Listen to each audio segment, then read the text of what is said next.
Aïe aïe aïe aïe aïe. T'as un souci? Ouais, elle a coupé. Elle a coupé? Ouais, comme si j'arrivais en panne sèche.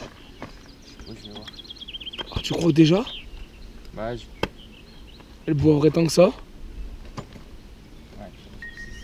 je me suis mis en réserve, je vais voir si elle repart. Oh la vache, putain, elle va pomper hein. Ah, mais là aussi, Oh ça va, si c'est que ça, c'est franchement rien.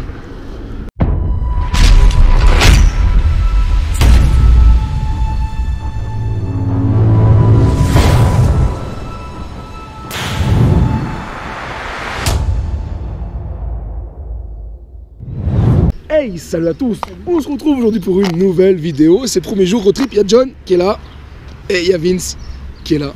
Et voilà les amis, ça va être la première étape. On va commencer les vidéos seulement maintenant. C'est Bessan, c'est ça? Bonneval-sur-Arc. Pardon, on est à Bonneval-sur-Arc. Voilà, c'est un des villages les plus hauts d'Europe. Je crois qu'après c'est l'Écho le plus haut, ça. Après c'est l'Écho, ouais. Et la Bonneval-sur-Arc classée au patrimoine mondial de l'UNESCO. Voilà, donc on est au patrimoine mondial. Et en fait on est au pied du col de l'Iseran. Le col de l'Iseran, on se rend pas trop compte sur la vidéo, mais il passe comme ça. En biais, il remonte et après dans le trou là, on file et on va de l'autre côté. Donc voilà, là c'est la pause et c'est là qu'on va donc attaquer cette vidéo road trip. Les amis, il y aura donc 5 jours de road trip. Donc vous aurez normalement une vidéo par jour si tout va bien, si tout se passe bien. Je vous présenterai les machines un peu plus tard. Donc le 103 MVL que vous avez vu il y a quelques jours, le 103V de Vince, VS, et la MBK 51 de John que vous aviez vu l'année dernière sur le road trip. Pour ceux qui n'ont pas vu, il y avait un road trip l'année dernière. Un road trip, on avait fait la route des Grandes Alpes pour aller à Monaco. Donc voilà, si vous n'avez pas vu, je vous invite à aller regarder. Et nous, petite pause et on va aller boire un coup. Et regardez si on n'est pas bien ici en Savoie. Les mecs ont fait quelques kilomètres, sont déjà en train de boire un bol. Ouais, santé à la première journée. Allez. Et c'est parti pour l'ascension du col de l'Iseran. Vince et John sont déjà devant. Clairement, je serai bon dernier. On en reparlera plus tard, je vous l'ai présenté, mais je suis en full origine carbut 12. Donc voilà, donc forcément, je suis vraiment le moins rapide. Peut-être un petit peu plus lourd aussi, mais voilà. On va monter tranquille. L'idée, je l'ai légèrement allégé, le vario, c'est de pouvoir monter comme ceci, dans les 30 compteurs, donc 25 km/h, entre 25 et 30 réels, et de pouvoir monter sans mettre un coup de pédale. Donc là, c'est go. Et regardez si c'est pas magnifique. Franchement, c'est très très beau, c'est ouf. On a le glacier en face, je sais pas si on se rend compte, pile dans l'axe de ma caméra, c'est le glacier du Grand Méant. Il y a un lac pas loin où les morceaux de glace se cassent et tombent dans le lac.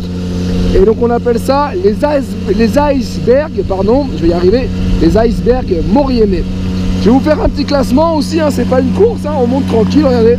Pas un coup de pédale, rien, on est bien. On a Vince que j'ai remarqué qui est passé devant. John était parti en premier, Vince est passé devant. Vince, on vous parlera de la config un peu plus tard. Il a une machine qui a pas mal d'allonge quand il est à vitesse élevée, on va dire. S'il arrive à garder son élan, il marche très très bien. Par contre, à bas régime, si les épargnes s'enchaînent, il risque d'avoir le 3 soucis.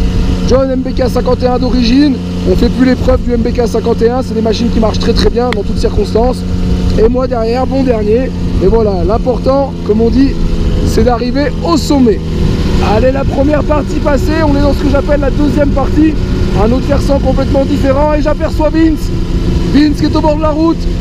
Alors je le vois côté gauche, je pense qu'il est en train d'alléger son vario. Il est en train de faire de la modif. Oh oui, oui, c'est ça, ça modifie le vario, je pense qu'il est en train de l'alléger pour essayer de mettre son moteur un peu plus haut dans les tours et monter plus facilement. Donc je dois avoir John qui est pas loin devant. Oh, la MBK 51 sera irrattrapable, hein, sauf s'il a un petit souci. Mais voilà, moi ça monte comme la tortue, doucement mais sûrement pour l'instant. Et une petite pause avant le sommet, on est à 2 km, 1,5 km du sommet. C'est là où moi je vais clairement galérer parce que là, il y a l'altitude, il y a du pourcentage. Et j'ai vu au loin Vince qui arrivait, du coup je me suis arrêté pour le filmer. On va attendre qu'il passe. Je le vois pédaler, mais je pense qu'on va être dans la même galère. Moi je suis bien monté jusque là, mais je pense que là, les 2 derniers kilomètres, je vais grave en chier. Il est là Vince, il est là.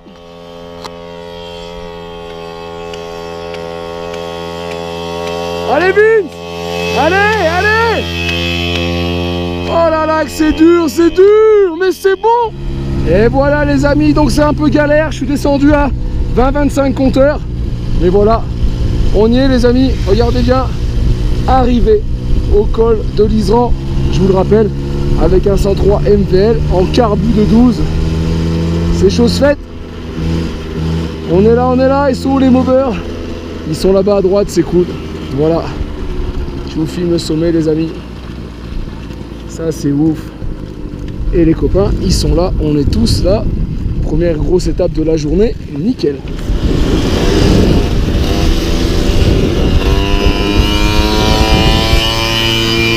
On se retrouve à la descente. On est à la descente du col de l'Isran. Et on va là à gauche, ici. Je sais pas si on va voir, je vais me serrer. Voilà. Sur Val d'Isère les amis. Et comme il est midi, bah écoutez, on va aller voir où est-ce qu'on peut manger. En tout cas, il fait bon. Il fait plutôt frais ici avec l'altitude. Et je vous avoue qu'on est super bien pour rouler. C'est franchement top. Et nous voilà arrivés à Val d'Isère les amis. Donc on a trouvé un restaurant qui s'appelle La Source. Si j'ai pas oublié, il y a du monde. Et on est en train de checker Vince. Parce que tout à l'heure Vince était au bord de la route. C'était pas pour un réglage vario, c'est qu'une des têtes de vis. Une des vis qui tient le pot. La tête c'est barré. D'accord, la tête c'est coupé juste dessous. Du coup en fait il a qu'une vis qui tient son pot. Donc c'est quelque chose qu'on va essayer de régaler vite fait pour voir ce qu'on peut faire. Et manger et réparer avant peut-être de repartir. Et allez, chin, à la première demi-journée. On n'a rien fait. C'est la deuxième fois qu'on s'arrête de boire. Allez, repas terminé. Maintenant on essaye de sortir la vis à Vince. Comme on n'arrive pas à la sortir par le dessous, on l'a vissé pour qu'elle sorte par le haut, mais il manque encore un peu. Donc là on va essayer d'entailler pour se faire une petite place pour sortir l'ensemble et que Vince puisse remettre un boulon propre et tranquille pour la suite. Et on se retrouve les amis en caméra embarquée, regardez. Donc là on est parti à l'ascension du col du Petit Saint-Bernard. C'est pas sur notre route, c'est un détour. Clairement on aurait pu tracer, hein, c'est pas la route pour aller dans le Jura. Et voilà, les collègues l'ont jamais fait, donc ça fait l'occasion de le monter. Donc là on est dans une partie qui est très boisée, d'accord, dans les bois, ça monte assez tranquillement. Je suis à 40-45 compteurs, on est sur des côtes à 5%. Et on va se diriger sur le haut de ce sommet, il y a 25 km de montée. Et sur le haut, vous voyez, c'est beaucoup plus aride, beaucoup plus montagneux. Et on ira voir le Saint-Bernard. Et on approche le sommet les amis, regardez, 55-60 compteurs à l'approche, à 500 mètres du sommet. Ça c'est ouf, le temps est avec nous, c'est magnifique. Passer la station de la Rosière, ça s'ouvre complètement. C'est beaucoup de ruisseaux, de petites cascades. Pour arriver là, ici à la frontière entre la France et l'Italie, au col du Petit Saint-Bernard. Il existe le Grand Saint-Bernard, mais nous aujourd'hui on s'arrêtera au Petit Saint-Bernard les amis. John est devant moi, il vient d'arriver il y a quelques secondes parce que je l'ai vu, on avait 500 mètres d'écart. Et Vince est derrière moi. Et voilà les amis, regardez, on est à 2188 mètres. Nous sommes au col du Saint-Bernard. Il est là, le Petit Saint-Bernard. Saint-Bernard, le chien protecteur, on touche les amis, ça porte bonheur. Voilà, on y est, c'est fait. Et là, regardez, le petit kiosque, je vous fais voir. L'ancien kiosque de douane, qui est fermé hein, maintenant, qui n'existe plus. Avec ce petit personnage là, ici, nickel. Et John qui est en face, je vais aller me garer. Hop là. Et juste pour le plaisir les amis, regardez, je suis en France, je rentre en Italie, voilà. J'emmène symboliquement, voilà, c'est fait. Mon Peugeot 103 en Italie les amis, on est pile à la frontière. Donc voilà, on pourra dire que pendant ce road trip, on a venu mettre un pied en Italie.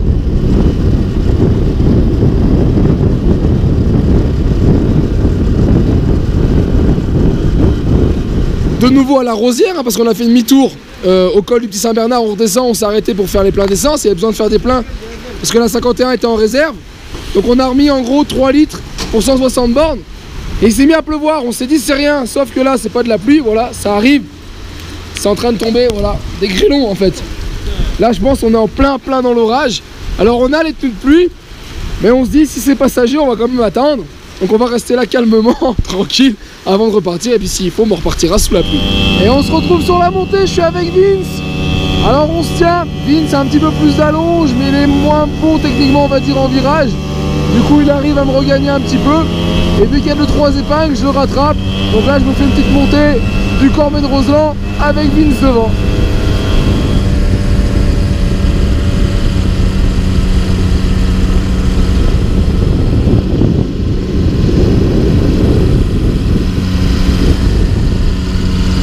Allez les amis, on se retrouve, on est bientôt à l'arrivée. La caméra c'est un peu flou, pourquoi? Regardez un peu, visibilité zéro. On est dans le brouillard, du coup ça condense pas mal. Mais voilà, on arrive au Cormet de Roseland les amis, on y arrive. Les derniers mètres les amis, les derniers mètres. Voilà, j'y suis. Le Cormet de Roseland. Oh là là. Hop là. Il est là à 1968 mètres. Je vais effacer. Hop. Voilà les amis, ça y est, c'est fait. Cormet de Roseland dans un brouillard abominable. C'est dommage, c'est très très beau. Par contre, ce que je vous invite à faire, c'est si vous n'aviez pas vu, on avait déjà fait une vidéo ici au Cormet de Roseland où il faisait grand beau. Et vous pourrez voir un petit peu les paysages. Au passage, 1500 km. Je suis parti avec 1003, d'accord? Donc on est déjà à 200 km. Donc il nous reste environ 50 km avant notre stop. Allez, petite pause les amis, car il pleut.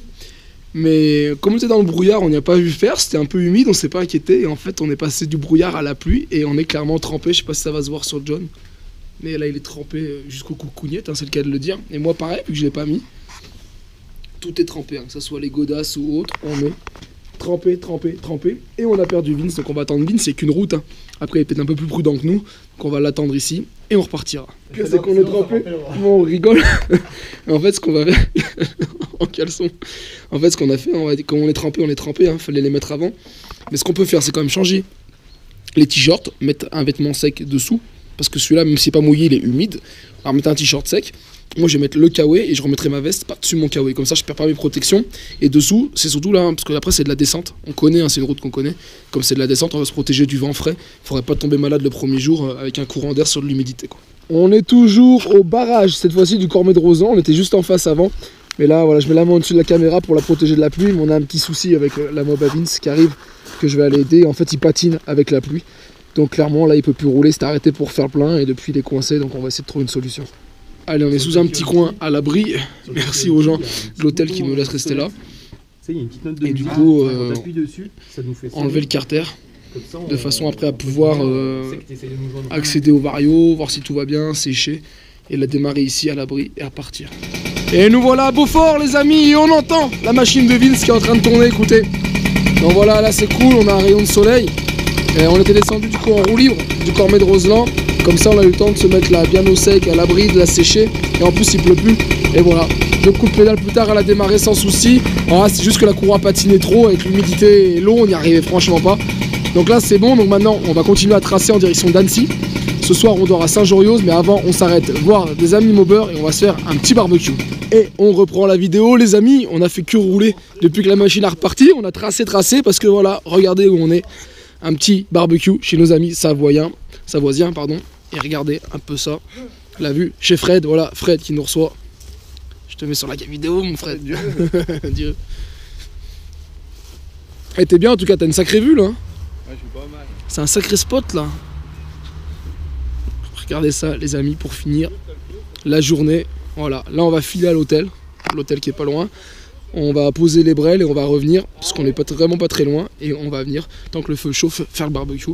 Mais voilà la vue, c'est ouf, franchement c'est ouf. Et donc voilà, on vient d'arriver dans notre chambre d'hôtel. On est à l'hôtel Les Tilleuls à Saint-Joriose, voilà, chez un ami. Donc du coup voilà, c'est cool. On avait pris une chambre d'hôtel là et on va pouvoir regarder un peu le bilan de la journée. Hop, je suis en train de l'enregistrer. Mais on a fait 270 km. Pour la salle de bain. Putain, la douche, elle va être bonne, là. Excellent. Donc, on attend que ça charge. Allez, les stats sont arrivés. 270 km, 5300 mètres de dénivelé, les amis. C'est ça qui est ouf. Une vitesse max 70 km/h et une vitesse moyenne de 34,6 km/h, environ 35. Donc voilà, c'est cool. T'as pas un sac étanche? Bah non. Tu veux un sac poubelle? J'en ai. Non, mais pour demain. Juste, ah, ça a mouillé le fond de la culotte. C'est DJ Billette, le pilote. Ouais. Je te filme mon Billette. Voilà, DJ Billette, j'ai fait des vidéos avec DJ Billette. C'est lui qui est venu nous chercher, comme ça les mobilettes elles restent à l'hôtel. Parce que l'hôtel ferme à 22 h, après on peut plus rentrer les machines, donc elles restent là-bas. Et Billette est venu nous chercher avec la voiture et nous ramène au barbecue. Ça c'est cool. Et voilà, retour sur les lieux du barbecue, les amis. Et regardez, on va vous faire profiter de cette vue. Une vue extraordinaire pour finir cette journée où on a eu les 4 saisons. Mais regardez les amis, pour ceux qui connaissent pas le lac d'Annecy, voilà c'est ça. Et regardez un peu. Si ça, c'est pas magnifique. Franchement, cette première journée est déjà folle. C'est que du bonheur. Et en plus, là, on va passer une soirée entre mobbers autour d'un barbecue. Vous voulez quoi de plus, les amis? Rien. Y a rien. Faut rien de plus. Bah ouais, bien le cumulus. Ça sent bon en plus. C'est toi le cuistot, Jules? Non, c'est tout le monde. Excellent. Excellent.